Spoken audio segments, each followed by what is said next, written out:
नाम शुरू से कुंभलगढ़ नहीं था। आज से लगभग 2000 साल पहले इस पहाड़ी पर दो व्यक्ति आए। एक थे सम्राट अशोक के पोते महाराज संप्रति और दूसरे उनके सेवक धर्मवीर। नमो अर्हन्ताणम्। धर्मवीर, कितना मोहक स्थान है। जी महाराज। ऊंचाई पर तो है ही, चारों ओर हरियाली भी है। क्यों ना यहाँ एक गढ़ बनवाया जाए? अवश्य महाराज, और आज्ञा हो तो उसका नाम संप्रतिगढ़ रखा जाए। नहीं धर्मवीर, इस गढ़ का यहाँ के वातावरण से संबंध होना चाहिए। हाँ, नीचे तराई में जो गांव है उसका क्या नाम है? मच्छिंद्र महाराज। बस, तो इस गढ़ का नाम होगा मच्छिंद्रगढ़। मच्छिंद्रगढ़, इतने छोटे से गढ़ का इतना लंबा नाम। मुझे बनाने वाले खुद चल बसे। मैं यूं ही तन्हा निर्जन खंडहर बन गया। लगा संसार ने मुझसे मुंह फेर लिया हो। मैं भी पीठ मोड़कर एक लंबी नींद सो गया। 1500 वर्ष लंबी और गहरी नींद।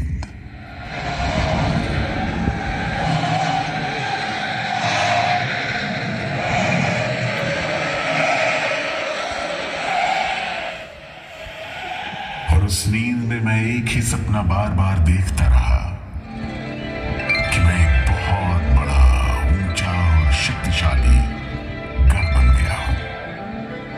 दूसरे गढ़ों से बड़ा एक अटल और अजय दुर्ग।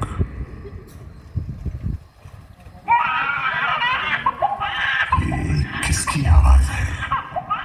एक रोता हुआ बच्चा।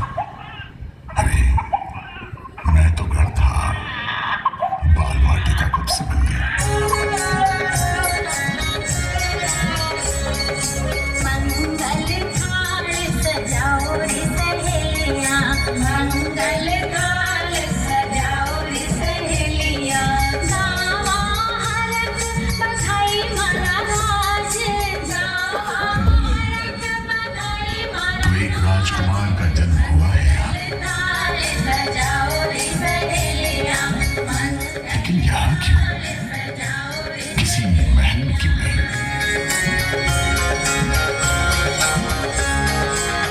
राणा रे खुलरो सूरज जन्म्यो, राणा रे खुलरो सूरज जन्म्यो, रानी जी कूख सवाई महाराज, रानी जी समझा, ये बालक है राजकुमार हमीर, राणा हरि सिंह का बेटा।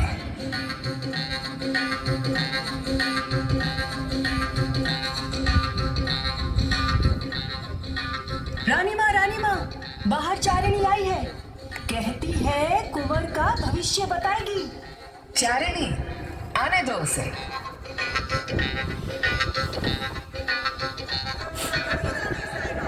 खड़ी खम्मा, कहो, कुंवर के भविष्य के बारे में क्या जानती हो?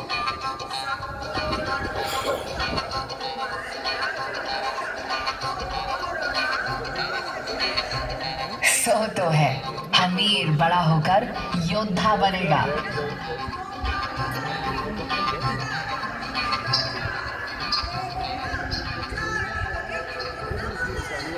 हे देवी माँ, पर ये तो असंभव है।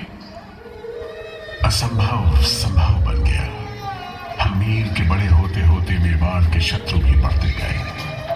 तो एक के बाद एक राणा हरि सिंह और अन्य सभी पुत्रवत होते युद्ध में शहीद हो गए। बचा तो केवल हमीर। चारणी की कही बात सच होने का समय आ गया। आज से सिसोदिया वंश मेवाड़ की राज गद्दी पर विराजमान हुए हैं। आज से राणाओं के सरदार बुलाए जाएंगे। महाराणा हमीर।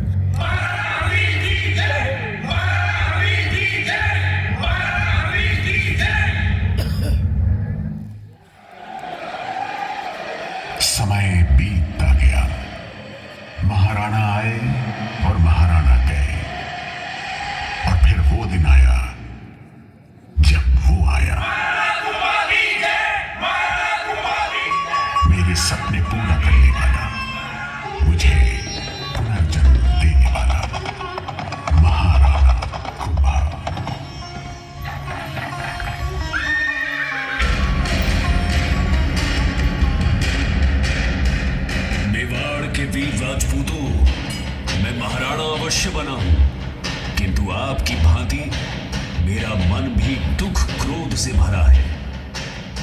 पिता महाराणा मोकल की 3 गद्दारों ने हत्या कर दी।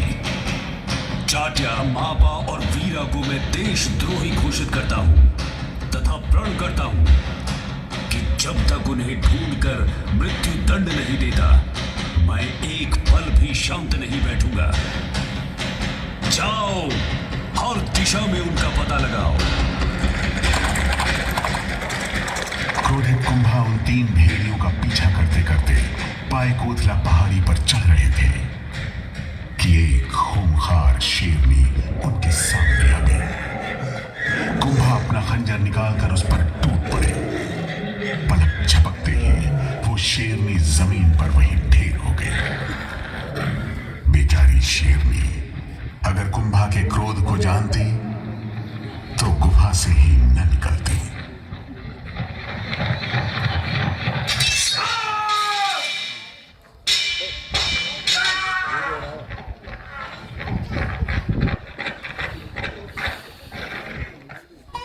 राम सिंह, महापा कहाँ गया? हुक्म, सुना है वो बचकर मालवा भाग गया। मालवा? सुल्तान खिलजी के पास? सुल्तान खिलजी को संदेश भेजिए, हम इस पूर्णिमा की रात उनसे भेंट करना चाहते हैं। सुल्तान महमूद खिलजी, सुनाए मापा को आपने शरण दी है? बिल्कुल सही सुना है आपने। कदाचित आप ये नहीं जानते, मापा ने कौन अपराध किया। वो हमारा शत्रु है। शायद आपको खबर नहीं, महापा को हमने पनाह दी है और अब वो हमारा दोस्त है। इस मित्रता का भारी मोल चुकाना पड़ेगा तुम्हें सुल्तान। अंजाम की परवाह तो बुज़दिल किया करते हैं राणा कुंभा। हमारे दोस्त की तरफ अगर आंख उठाकर भी देखा तो सावधान कीजिए, लगता है आपको प्राणों से भूख नहीं। जल्दी ही मैं उस नीच मापा को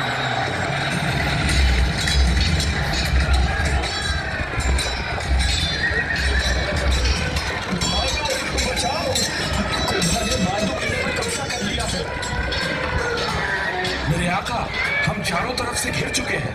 हथियार डालने के अलावा अब कोई और रास्ता नहीं है। तुम ठीक कहते हो करीम। इस वक्त जुनून की बजाय दिमाग से काम लेना होगा। कुंभा से कहो हम सुलह की दरख्वास्त करते हैं।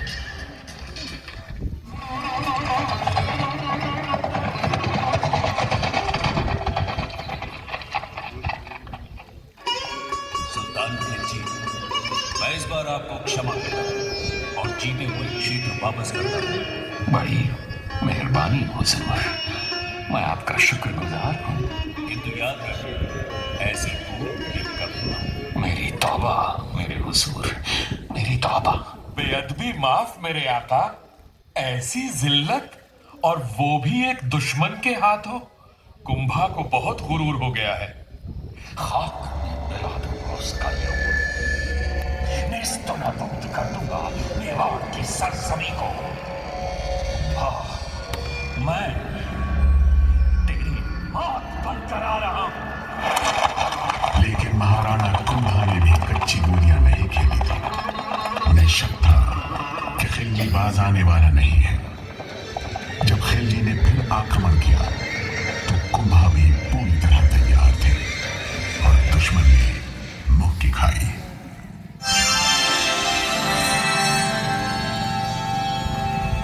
महाराणा को यह महसूस हुआ कि मेवाड़ को और भी सुरक्षित करने की जरूरत है। उन्होंने तुरंत राज्य के मशहूर वास्तुकार मदन सूत्रधार को बुलाया। खम्मा गणी हुकुम, मैं आपकी सेवा में उपस्थित हूँ। मदन सूत्रधार, आपने गढ़ और महल बनाने में बड़ा यश कमाया है। मैं चाहता हूँ मेवाड़ में शीघ्र अतिशीघ्र 52 नए गढ़ बनाए जाएं और 32 गढ़ जो है उन्हें और समर्थ बनाया जाए। हुकुम महाराणा साहब। विशेष रूप से यहाँ इस मछेंद्रगढ़ को एक ऐसा गढ़ बनाइए जो इतना विशाल और अभेद्य हो कि उसको कोई जीत न सके, जो सदा एक अजेय दुर्ग कहलाए। अवश्य बनेगा हुकुम। बस एक विनती है, उसका नाम कुंभलगढ़ रखा जाए। ठीक ही तो है। कुंभलगढ़ और मैं जुड़वा भाइयों की भांति मेवाड़ की रक्षा करेंगे। मेरा सपना पूरा होने लगा। नया जन्म, नया रूप, नया नाम। लेकिन मैंने सुना है मुझे बनाते समय शुरुआत में एक अनोखी समस्या सामने आई। ज्ञान सिंह, ये दीवार फिर से गिर गई? जी मदन जी, पिछले 6 दिनों से यही हो रहा है। रात को यहाँ कोई आता भी नहीं, फिर भी कोई बता रहा था इस पर्वत पर एक देवी का प्रकोप है। तो हम उन्हें प्रसन्न कर देते हैं हवन से, पूजा पाठ से। नीचे रणकपुर गांव में एक मेड़ बाबा है, केवल वे ही इस समस्या से मुक्ति दिला सकते हैं। मुक्ति का एक ही उपाय है, नरबली। नरबली? नरबली बाबा? नहीं तो दीवारें बनती रहेगी, गिरती रहेगी। किंतु बाबा, बलि वेदी पर कौन अपने आप को न्यौछावर करेगा? ऐसा व्यक्ति तुम्हारे सम्मुख बैठा है। ये जीवन तो एक माया है और ये शरीर एक मैला वस्त्र, और मैं इस वस्त्र को उतार फेंकने के लिए कब से उत्सुक हूँ। परंतु बाबा, मेरा आदेश ध्यानपूर्वक सुनो और वही करो जो मैं कहता। कल सवेरे सूर्य उदय होने से पहले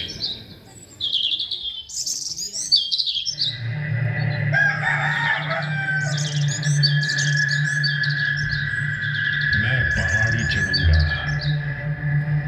आप मेरे पीछे पीछे आए। जहां मैं पहली बार रुकूं, वही होगा गढ़ का प्रमुख प्रवेश द्वार। मैं फिर चलूंगा। जहां दूसरी बार रुकूं, वहां तुरंत मेरा सर तलवार से उड़ा देना। जहां मेरा शीश गिरे, वही देवी का मंदिर बनेगा और मेरा शेष शरीर भी चलता रहेगा तथा पूरे गढ़ की सीमा निर्धारित करेगा। मेड बाबा ने अपने प्राण की आहुति देकर मुझे नया जीवन दिया। यह अवश्य हुआ होगा, क्योंकि आज भी मेरे एक एक पत्थर में, हर कुंड में और कोट में, ऊंचे महल और गहरी बावड़ी में उस देवी मां की शक्ति की अनुभूति है।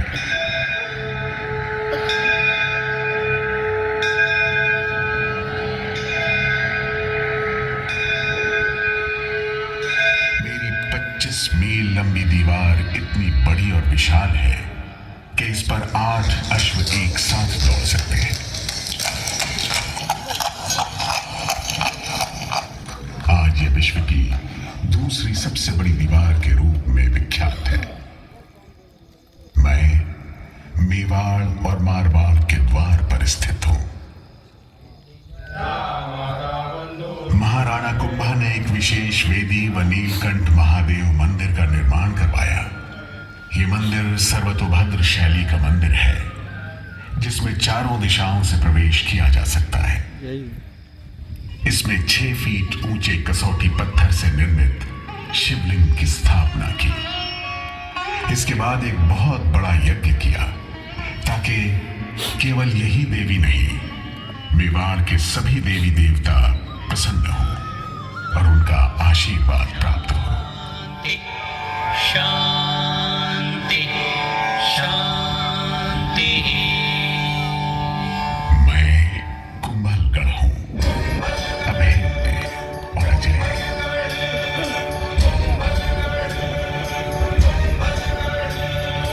आज अश्व सम दौड़ सके ना जिसका विस्तार है, लगातार 25 मील मेरी लंबी दीवार है। खड़े खड़े पहरेदारों से मेरे तोरण द्वार है। सब मेरे श्रृंगार है। जब 4 साल बाद खिलजी ने फिर एक बार आक्रमण किया, तो प्रहरी की तरह मुझे खड़ा पाया। मेरी दीवारों से सर फोड़ने के अलावा उसके पास कोई चारा नहीं था और उसे मायूस होकर वापस जाना पड़ा। यही हश्र गुजरात के सुल्तान कुतुबुद्दीन का भी हुआ। उसे भी महाराणा कुंभा और कुंभलगढ़ हम दोनों भाइयों ने मार भगाया। उसके बाद किसी दुश्मन ने मेवाड़ की तरफ आंख उठाने की हिम्मत नहीं की। युद्ध के बादल छट गए। महाराणा कुंभा ने कवच, तलवार, ढाल उतार फेंके। वो एक महान योद्धा के साथ साथ एक बेहतरीन लेखक, कवि और संगीतकार भी थे।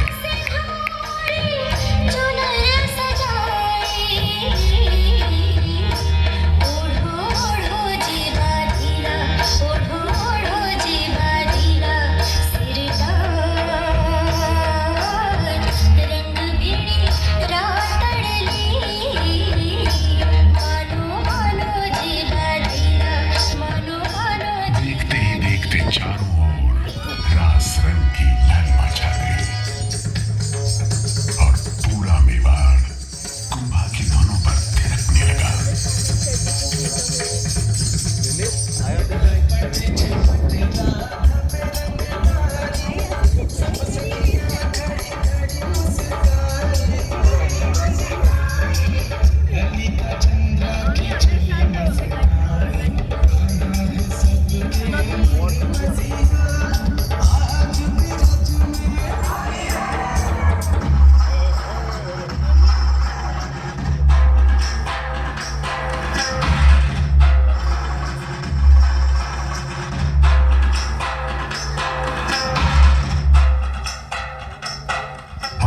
शाम आई जब महाराणा कुंभा महादेव कुंड पर संध्या पाठ कर रहे थे।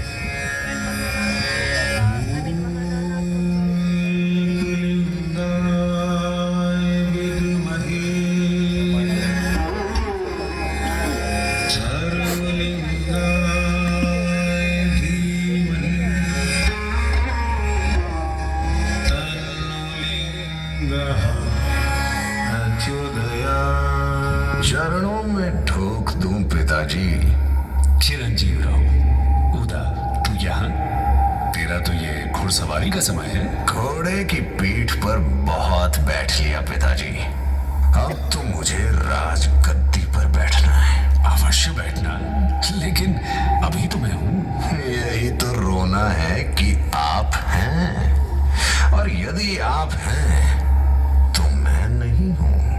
मैं समझा नहीं। हाँ, और यदि आप न हो तो मैं हूं। अरे ये क्या कर रहा है? खंजर क्यों निकाल रहा है? उदा, तू पागल हो गया है? अपने पिता पर हमला कर रहा है। उदा!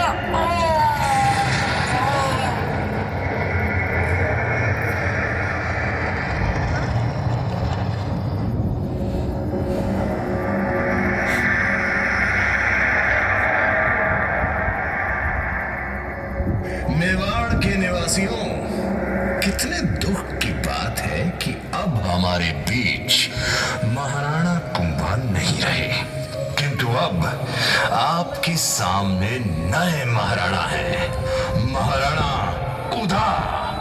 महाराणा उदा की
दूसरी ओर 70 साल बाद एक मां ने मेवाड़ राज्य के वंश को बचाने के लिए अपने पुत्र की आहुति दे दी।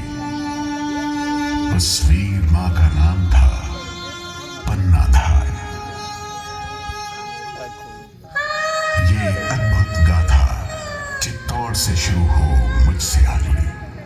उस समय मेरी देखभाल आशा शाह देवपुरिया कर रहे थे। खम्मा घड़ी देवपुरिया जी। घड़ी खम्मा पन्नाधाय, ये आपके साथ कौन है? आपका पुत्र? मेरे पुत्र से भी अधिक मूल्यवान सिसोदिया वंश का अंतिम उत्तराधिकारी कुंवर उदय सिंह। उदय सिंह? किंतु उनकी तो उदय सिंह की हत्या कर दी? नहीं हुक्म, वो केवल पिता को मार सका, कुंवर को तो मैंने बचा लिया। तो वो बालक कौन था जिसकी हत्या हुई? वो मेरा पुत्र था, चंदन। मैंने बच्चे बदल दिए।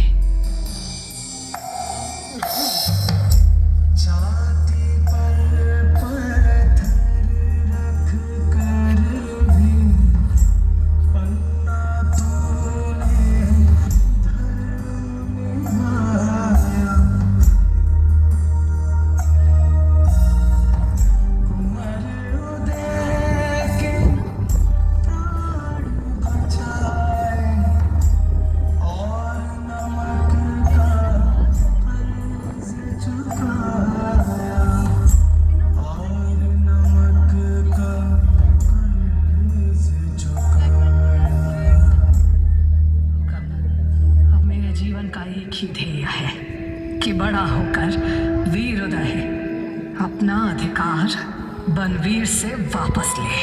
पन्नाधाय की कुर्बानी व्यर्थ नहीं गई। आसपास की रियासतों के सरदारों के साथ मिलकर उदय सिंह ने बनवीर को ललकारा और पूरी तरह ध्वस्त कर दिया। महाराणा उदय सिंह की जय! महाराणा उदय सिंह की जय! मेरे जुड़वा भाई कुंभा के गुजर जाने के बाद अगर मेरे दिल के बेहद नजदीक आया तो वो था शूरवीर बेटा महाराणा प्रताप।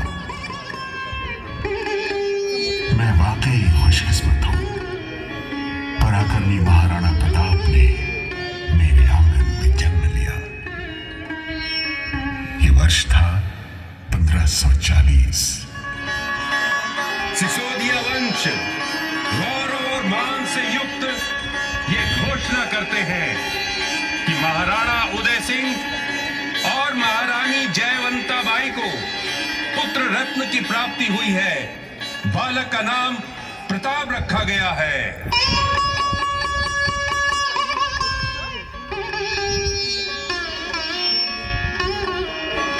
फिर प्रताप सिंह के छोटे भाई शक्ति सिंह का भी जन्म हुआ। दोनों भाई तलवारबाजी और घुड़सवारी में एक जैसे माहिर थे। लेकिन शक्ति को ऐसा लगा महाराणा उदय सिंह प्रताप सिंह की ओर ज्यादा झुकते थे और एक दिन निराश शक्ति सिंह ने वहां से चले जाने की ठान ली।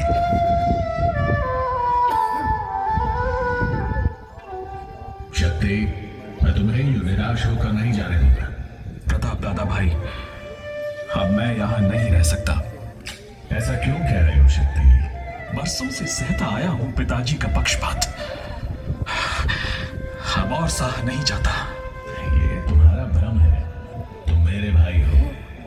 किंतु मैं हूं तो छोटा भाई ना, आपसे बड़ा नहीं होऊंगा।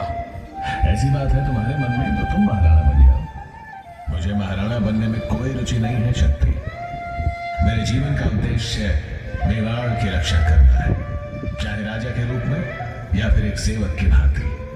जब मेरी आवश्यकता होगी मैं तुम्हारा साथ देने उपस्थित हो जाऊंगा। नहीं, मुझे जाने दीजिए दादा भाई। रुक जाओ शक्ति, मुझे जाने दीजिए दादा भाई। रुक जाओ शक्ति, मुझे जाने दीजिए दादा भाई। मैं कहता हूं रुक जाओ शक्ति।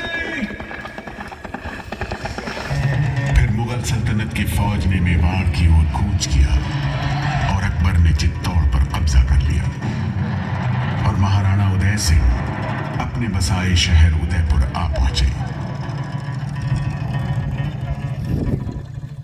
एक दिन इसी शोक ने उनके प्राण ले लिए।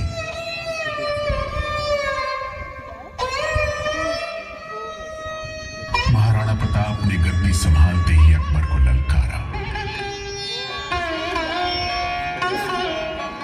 एक अभूतपूर्व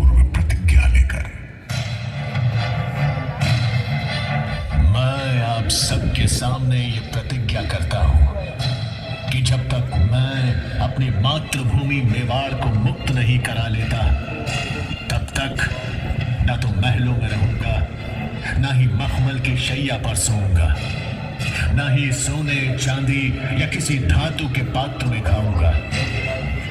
पेड़ों की छांव ही मेरा घर होगी, घास मेरा बिछौना और पत्ते भोजन का पात्र बनेंगे।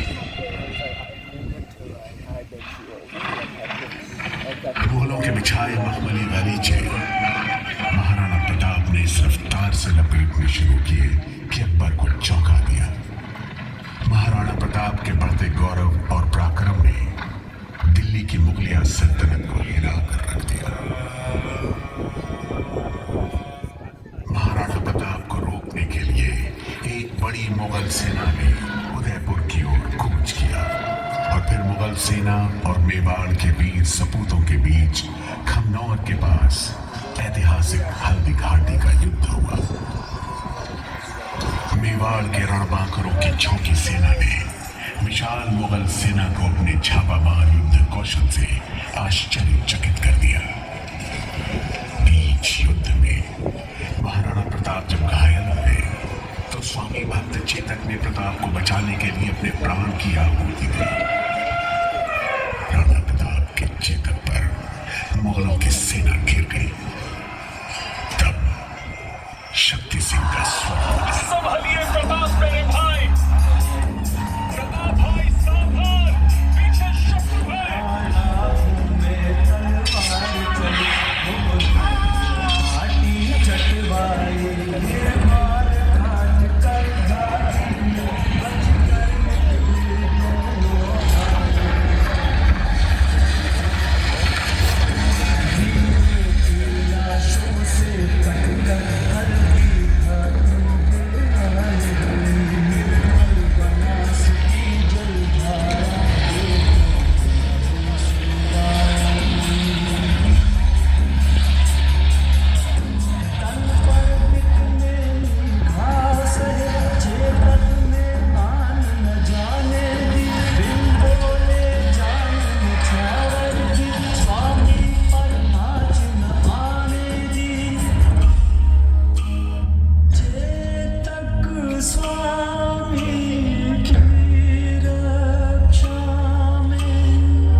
हल्दी घाटी के इस महासंग्राम के बाद मुगलों ने एक बार फिर मुझ पर आक्रमण किया।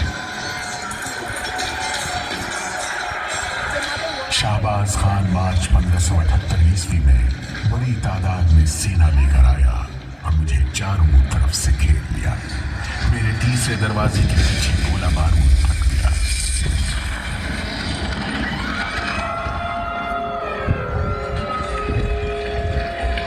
और मुगलों को अंदर आने का रास्ता हो गया। पहली बार और सिर्फ एक बार कुछ समय के लिए मैं बंदी बना।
सेना तैयार की।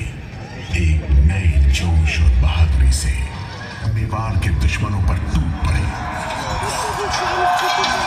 महाराणा प्रताप ने 1582 ईस्वी में दिवेर में घमासान युद्ध लड़ा और मुगल महाराणा प्रताप के आगे टिक नहीं सके। जब महाराणा प्रताप मुझे आजाद कराने पहुंचे, दुश्मन पहले ही दुम दबाकर भाग चुके थे और मैं फिर आजाद हो गया। कहते हैं 1597 में जब महाराणा प्रताप का स्वर्गवास हुआ, उस समय अकबर की आंखें भी नम थी। कुछ समय और बीता, महाराणा आए और गए अपनी अपनी निशानी छोड़कर। महाराणा फतेह सिंह ने मुझे फिर संवारा, बहुत ही बड़ा महल बनाकर। मैं कुंभलगढ़ हूं, राजपूत वीरता का बुलंद प्रतीक।